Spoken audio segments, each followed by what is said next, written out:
Rest in peace, Wesley Shepard. Do you remember the first show you watched where the protagonist was a criminal? I think the first show that I can remember watching that stuck with me, at least right now, is The Shield on FX. It was the first time I remember seeing Michael Chiklis. It's the first time I remember seeing, oh my God, what is that guy's name? He's got a really funny name. He was in Django. He's got a really, really unique name. Leonardo DiCaprio? No, not Leonardo DiCaprio. It's the dude who Django shoots in the nuts. He's also in The Shield. But whatever. It's the first time I remember seeing any of those characters. I never saw The Shield. I never watched The Shield. Pretty good. But I did. Group of dirty cops. For me, it was Death Note. Death Note was the first show that like stuck with me that I watched where the protagonist was a criminal, like the bad guy. And you don't really dislike him, at least for me, until the second time you watch it through. I think one of my favorite movies, actually, that can be said about where the main characters are horrible criminals is The Devil's Rejects. And The Devil's Rejects tricks you into rooting for these people, like in the whole, like the second half of the movie.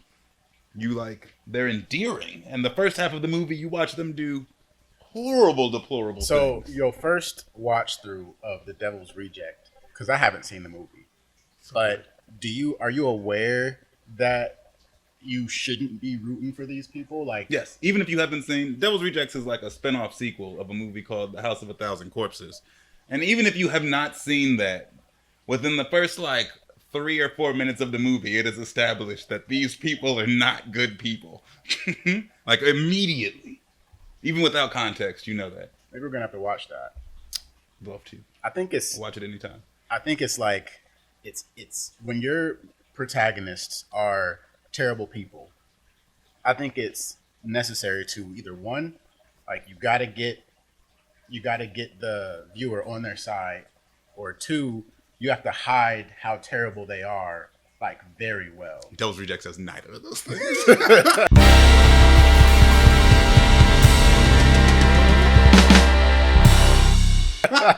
Devil's Rejects has neither of those things. So, Life, Death, and Dope Boys. My name is Indy. I'm joined by Justin. Hi. Please be prepared for spoilers for the entirety of Breaking Bad. Yep. We watched episode 1, pilot. It was pretty good. I mean, it's my 4th, 5th time watching it. Yeah. So let's get right into it. So in the Mexico desert, a pair of khaki pants are blown up in the air and falls down on the dirt road. A dude rocking nothing but his underwear and a gas mask is driving an RV like a madman down the desert road. His homie in the passenger seat passed the hell out, also wearing a gas mask. In the back of the RV, there's 2 bodies sliding around in spilled liquid, one of them holding a gun. After crashing the RV in a ditch, the driver climbs out, throws on a shirt hanging from the side view mirror, grabs a camcorder from the whip and the pistol from the dead dude, and he starts recording a message on the camcorder, first making it clear that the video is not an admission of guilt. Then he introduces himself as Walter White, says a cryptic goodbye to his wife and kid, and you can hear sirens in the distance getting closer. And I remember watching this episode with you the last time I saw it, and you pointed out just how much of a drama queen Walter White is from the very beginning. Mm-hmm. And watching it again the other day, I couldn't help but to say I can't unsee it now. How much of a drama queen? Yes. Yeah. All of that was way unnecessary. It really was. I mean, the situation he's in is scary, but who would have called the cops? I think it's because it's the pilot specifically too. Even looking at the Easter eggs and stuff, I think there is a lot of things that they did in episode 1 just because it's the pilot. It's just the pilot episode. It's just the pilot. Yeah, you're right. It's a lot of stuff in episode 1 that it's why is this here? Yeah. And then also for the sake of storytelling, but in universe, I don't know. Whatever, man. Whatever reason they have. He's also terrifying. with all of these crime shows, you have to kind of, what is it called? Suspension of belief, because suspension of disbelief. Yeah. This stuff, these characters are all protected by such hardcore plot armor. Yeah. Things are going to happen all the time that don't make sense in all of these shows because You got to save the characters. If we ever go far enough and get bored, we should do Weeds. Because Weeds is a perfect example of... That would be a good one. Perfect example of the plot armor just constantly saving. Like Walter White is the next best example. Plot armor just constantly saving you. Yeah. You should have died so many seasons ago. Realistically, Walt walks onto the road, holds the gun out, waiting for the smoke.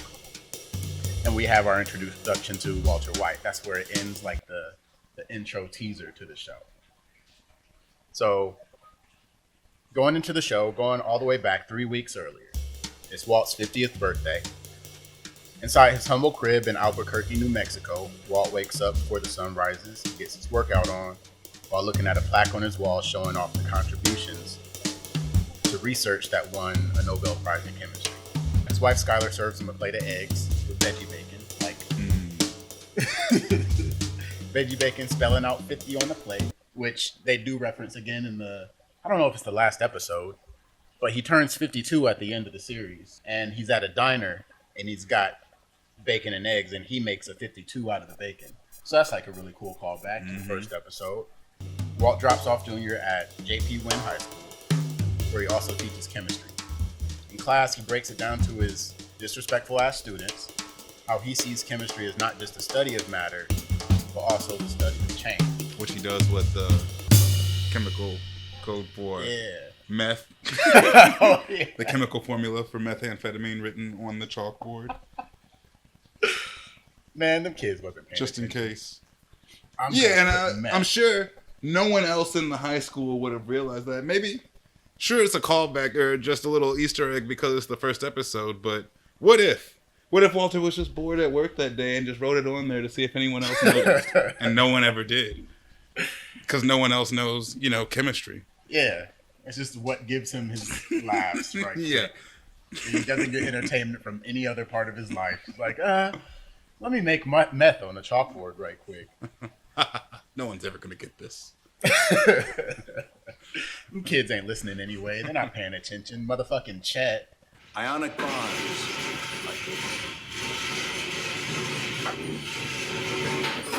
Chet is a menace.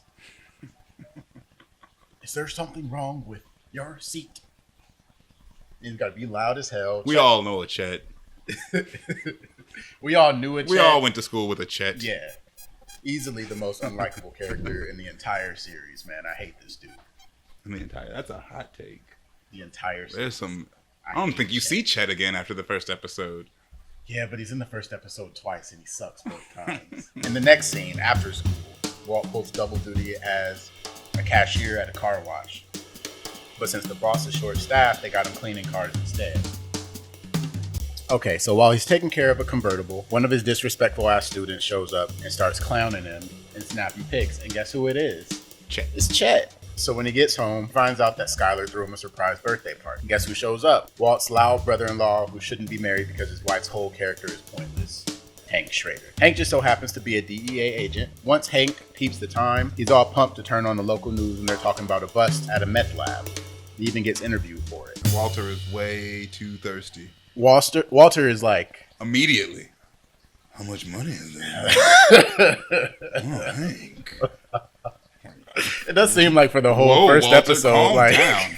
for the whole That's first probably episode, Walt's jaw like doesn't move. Oh, how much money is that guy? $700,000. So Hank invites Walt to roll with him on another bus as a ride along. Have we already come to the scene where he knows? Does he not know he has cancer yet, or is he? He still doesn't know. So then why does he care at this point? He's just... Oh, that's a lot of money. This is like the first little peeks we get of Heisenberg being a thirsty creeper. Oh, Hank, I'd like to get a closer look at that. Well, he didn't... Maybe I could get in there and see the lab. Chill, Walter. What the fuck?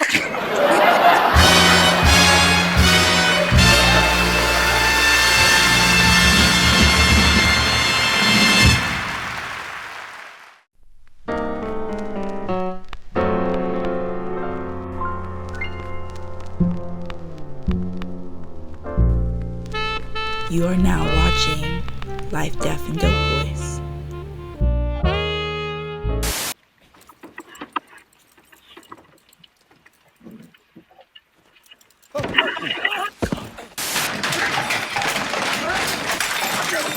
Wipe down this!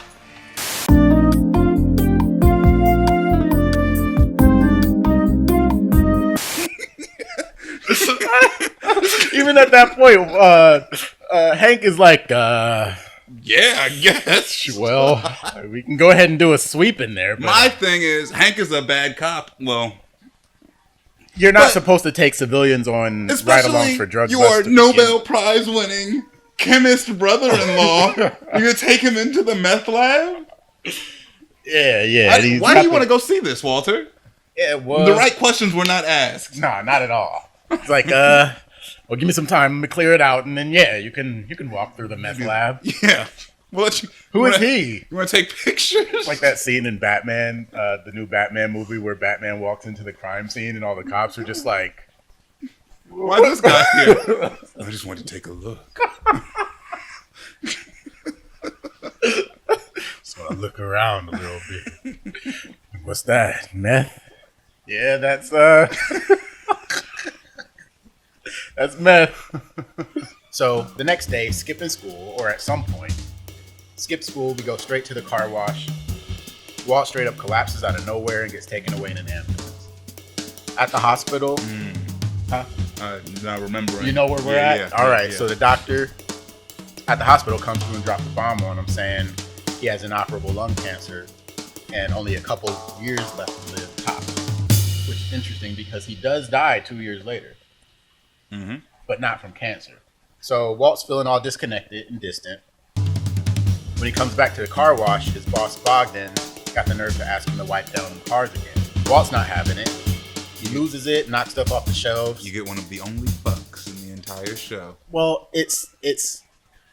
I think it's just that they took the fucks out for the TV premiere, but there's f-bombs all through this show. Walt calls up Hank, takes him up on that offer. Right? They roll together to bust some joint with Hank's partner Stephen Gomez.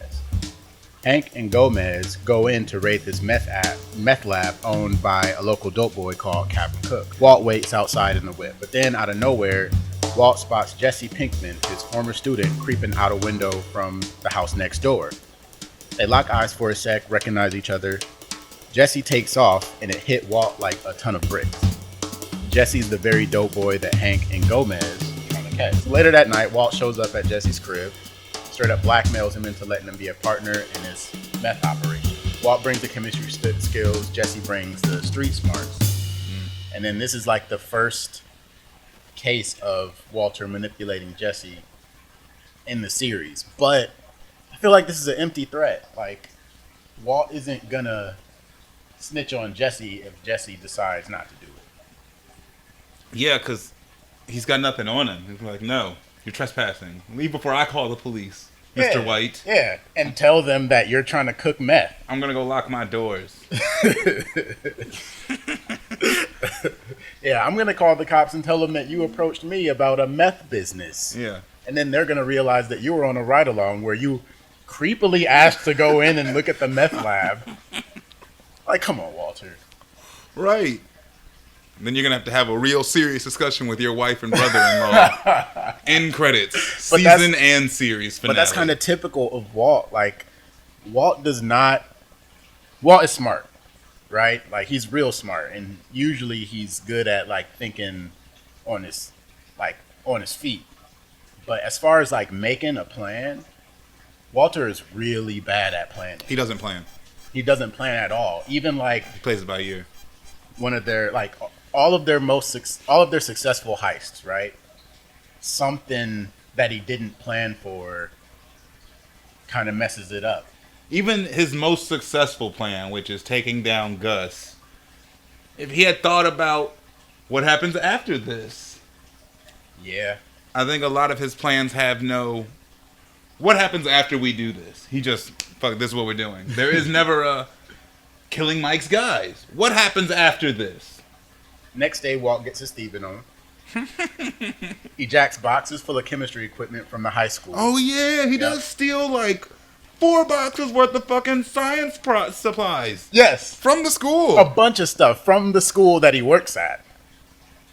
And it's like, Walt, what are you doing? It almost seems like Breaking Bad is set up to only have one season where Walt gets caught at the end because he's doing a lot of dumb shit Off rip. off rip. While he's doing that, Jesse is scoring them the RV used to service their mobile meth lab. Walt pulls out $7K from the bank, saying it's all he got. He takes that to Jesse to help him buy the RV. And in that scene is when Jesse asks Walt why he's doing this now, like why he's deciding to. I am awake. That's what he says. What do you think that means? Like, what does that mean? That's not Walter talking, man. You get little glimpses of. I think whenever Walter does that weird voice and starts talking crazy, it's Heisenberg. That's not Walter. I don't know. I feel like it has to do with just this. That is Heisenberg talking. Yeah. I am awake. Heisenberg is awake. Yeah. That's not Walter. Walter is gone. He has got lung cancer now. Yeah. So they find some remote spot in the desert to get down to business. Jesse can't help but crack up when Walt strips down to his underwear and hangs his clothes on the RV side mirror because he don't want to mess him up with chemical smell. Which is very practical, and I understand both the gentleman's point of view in that situation. Yeah. So Jesse takes a sample of Walt's meth to this dude Crazy 8, who's like a mid-level doughboy and happens to be Jesse's partner Emilio's cousin. Problem is, Emilio thinks Jesse snitched on him during Hank's bust. And Emilio is out of jail. But my thing about that is, Emilio, he was busted cooking in a meth lab. He didn't post bail. Crazy 8 bailed him out. I'm saying though, like, I guess they just had enough money. Fuck it. Is there a bail? Like, what do they set bail at for somebody cooking meth? Like, is there a... Yeah, it'll probably be really high, though. Maybe they just got money. Like maybe that. they didn't... No, because he was, like, fucking... He was doing it. But anyway, suspension of disbelief. Yeah, because it would be a lot of money. I actually like Crazy 8. I like Crazy 8. Like... He's only there for, what, 2-3 episodes? He's only in there, for like 3 episodes. I like him and Emilio. They didn't deserve their fate. No, they did not. Crazy 8 was trying to work with Walt. It's just he just turned out to be at the drug bust, and Emilio recognizes him. I don't think that that's true. What do you mean? I don't think that Crazy 8...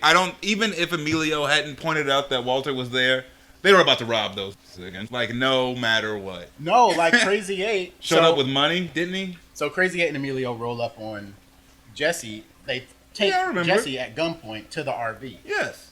And then But he asks, Crazy 8 asks Walt if he wants to switch sides. Like, if he wants to work with, you want to work for me? And I'd be willing to sell it to you. And then he has this big old bag of, like, money rolls. Like, he's getting ready to pay Walt to cook meth for him. If they were going to just rob him, then he wouldn't have brought, stacks. A bunch of money. Yeah, that's true. That's true. So Emilio does recognize Walt from the bus and starts throwing threats his way. They pull out the guns. Jesse tries to make a run for it, but his goofy ass ends up tripping and knocking himself out cold on a rock, which is how he gets that swollen eye. For the first time. So like anticlimactic. I was like, oh, he just trips and And they were just trying to play up the fact, especially the first season. Jesse is an idiot.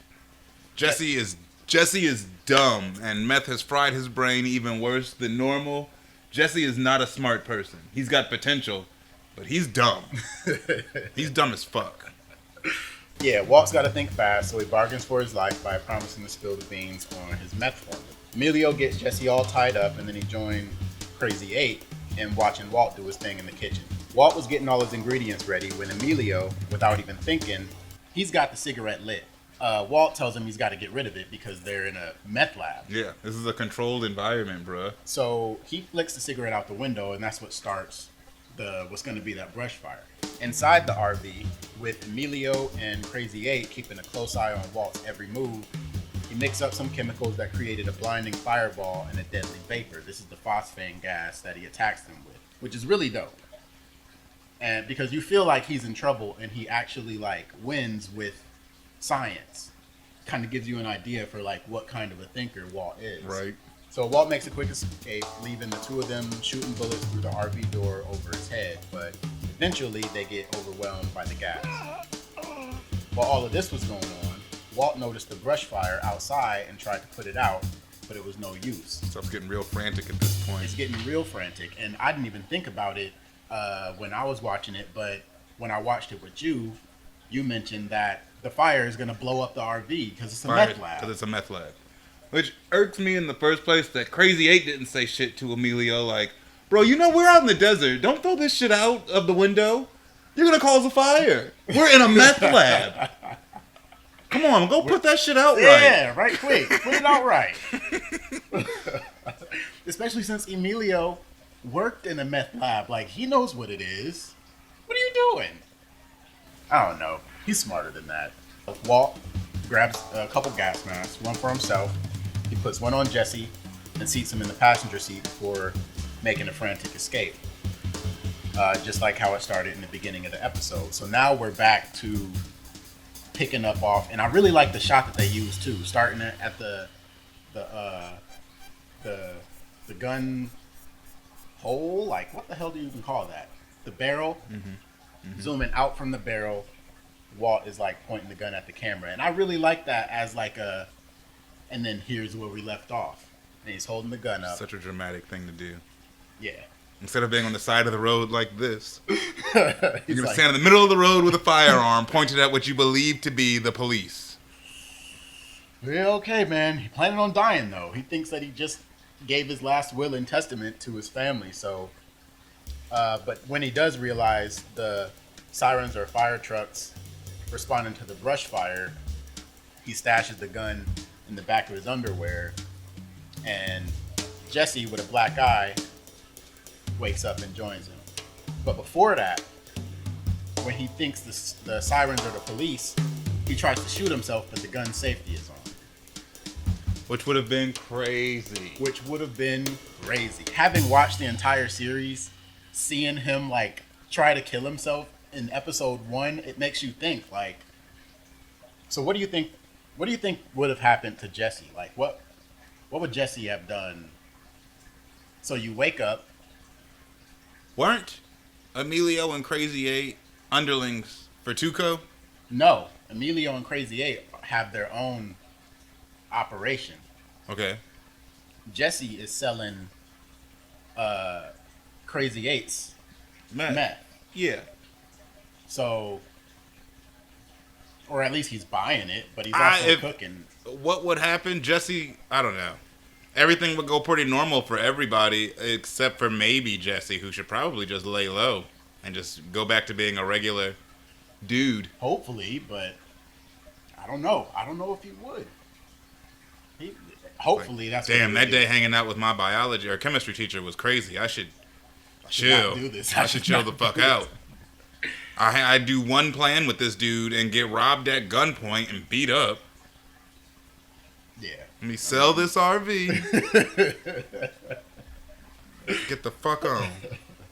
So Walt's first day as a meth cook left him exhausted and shook, but also pumped up.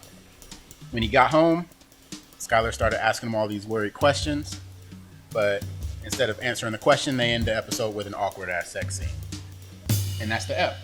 So, oh, you forgot the first awkward sex scene where she's like playing words with friends while she gives him a fucking hand job. Lazy hand job. No lube or nothing. Ugh. Poor guy. Poor Walter White. Happy another birthday, reason. man. Aww. You really can't help but to feel sorry for him. The whole first episode until he brings it upon himself.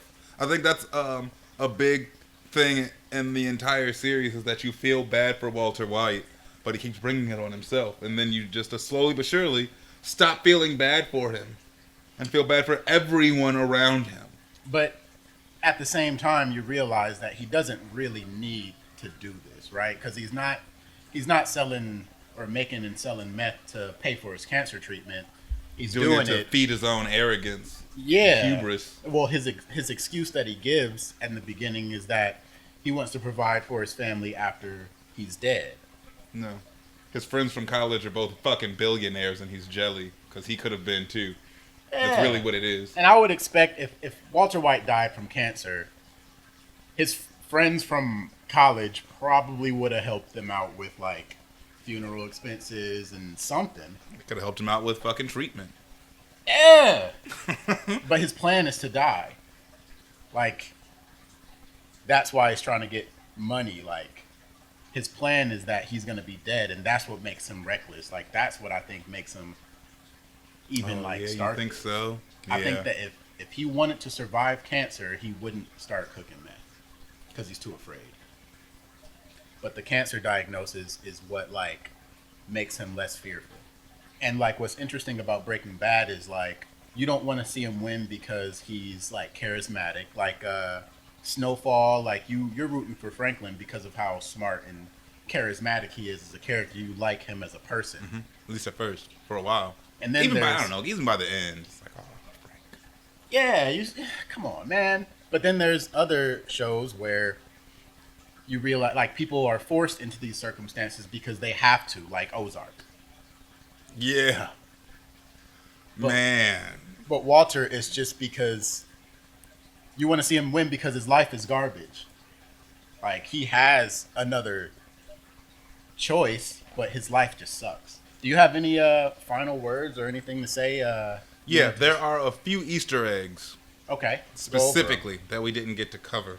Okay. That I looked up. And one specifically that I'm most interested in, because we didn't sit and watch the episode this one time, I'll have to go back. Either we should go back or somebody has to. Apparently, the number 737 appears in this episode multiple times. I'd have to look. Yeah, I don't think I ever noticed that. I didn't get a chance to look up specific examples and we didn't watch the episode, but I want to see for myself. Because if that's true, I want to know what the origin of the number 737 are. Because it's not the only time that it comes up in the series. There's an episode called 737. Yeah, it's when the plane crashed. When the plane crashes. And that's the designation number. Yeah, it's like the name of the first episode of season 3. The finale of season 2 is the plane crash. Like, that's the last thing that happens. I think it's hilarious that the chemical compound for methamphetamine is right on the chalkboard. Those are probably my favorite ones. For me, it's definitely just like the continuity stuff. I think I brought up like the one about Tortuga, the phosphine gas, and there's a couple other ones that pay off just later on in season 1 or even in season 2. When Walt collapses at work, it like the frame clicks over to show like some lady getting back in her car. You can't really see like the make of the car, but like my hypothesis is that that's Gretchen. I can't remember what Gretchen's car looks like because like Walt comes home. That'd be nuts. In season 2, and Gretchen is like parked in his driveway. It shows her car.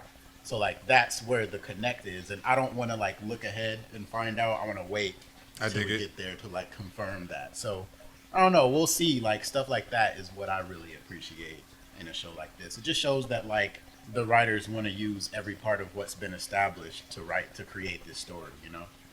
It's especially evident once you watch some of Better Call Saul and see how many questions are answered and how many plots started well before Walter is ever introduced to the series. A lot of people like Better Call Saul more than they like Breaking Bad too. So I don't know. I just have to like actually finish it. I think I'm only like 1.5 seasons in. Like I gotta go through and.